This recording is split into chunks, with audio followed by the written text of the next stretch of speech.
வருஷம் வருஷம் பொங்கல் தீபாவளி வர்ற மாதிரி சென்னையில் இந்த சூறாவளி வந்துடுது. இந்த வட்டம் கொஞ்சம் அதிகமாகவே வந்துடுச்சு எங்கள் ஏரியாவில். நான் இந்த வருஷம் தான் ஃபஸ்ட்டு வந்தேன். எப்போவுமே இவ்வளோ தூரம் வராதா, இப்போ ரொம்பவே உள்ளே ஏறி வந்துடுச்சு. இவங்கெல்லாம் பக்கத்து வீட்டுக்காரங்க.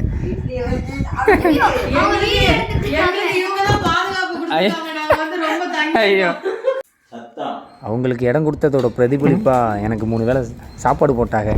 அவங்க வீட்டில் தண்ணி குறைஞ்ச உடனே இறங்கி அவங்க வீட்டுக்கு போயிட்டாங்க. இன்வெர்ட்டர்லாம் மாட்டிட்டாங்க. ஆனால் நம்மளுக்கு சாப்பாடு கொடுக்குறது மட்டும் வரலை. தண்ணி கொஞ்சம் குறைஞ்ச உடனே ஏரியா எப்படி இருக்குது அப்படின்னு பார்க்கலான்னு அப்படியே ஒரு ரவுண்டு அடித்தேன். எங்கே பார்த்தாலும் தண்ணியாக தான் இருந்துச்சு. நான் இருக்கிறது விவேகானந்த ஸ்ட்ரீட்டு, பக்கத்தில் வஉசி ஸ்ட்ரீட்டு, திருவள்ளூர் ஸ்ட்ரீட்டு, இதெல்லாம் ரொம்பவே தண்ணியாக இருந்துச்சு. பாலுக்கெல்லாம் அவ்வளோ சிரமப்பட்டாங்க. பால் கொடுக்குறாங்க.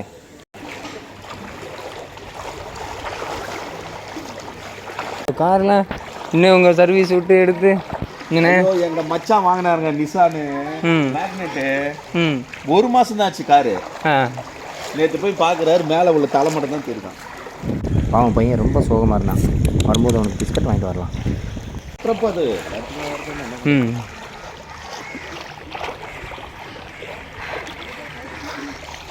மாடியில் நின்றுட்டு மலையில் நனைஞ்ச மாதிரி கேட்டாங்க. அந்த பக்கம் கடை திறந்துருக்காங்க.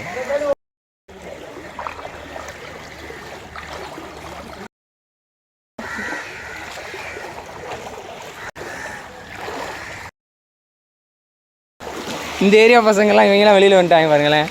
நம்ம ஏரியாக்காரங்க வர முடியல.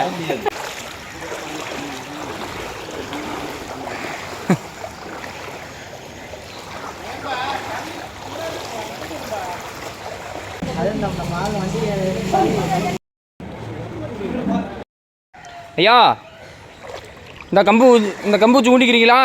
மெதுவாக தான் இருக்குது, பார்த்துண்ணா. சும்மா ஒரு சின்ன சப்போர்ட்டுக்கு தான். Biscuit ready. அந்த நிற்கிறான் ஒருத்தன்.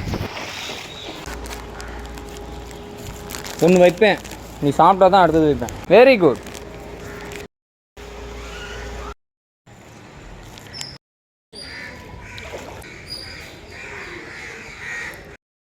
ஐடென்டிக் பிடிக்கலையாடா உனக்கு?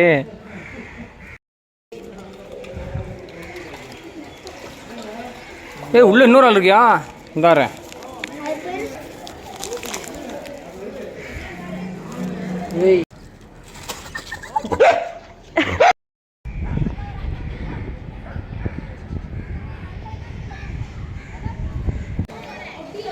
பழைய நினைவுகள்.